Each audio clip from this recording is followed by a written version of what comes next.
Welcome to Let Me Fix This. Enjoy the video.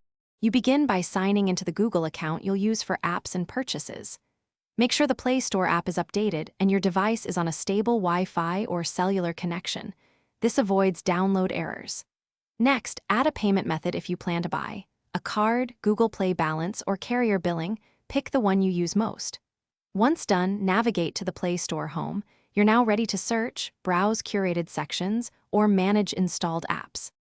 You search using precise keywords or a developer name to locate the app faster. Use filters when available to narrow results. Pause to read ratings, recent reviews, required permissions, file size, and last update date.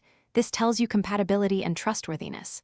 When you choose an app, tap Install for free apps or buy for paid ones, then authenticate payment if required.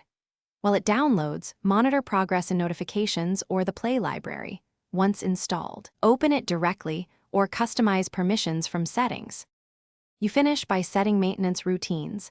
Enable auto updates for apps you trust or update individual apps via My Apps and Games. Manage subscriptions from account payments and subscriptions. Cancel or change plans before renewal dates to avoid charges. If something breaks, clear Play Store cache and data, update Android system web view, and verify storage space. These steps fix most errors.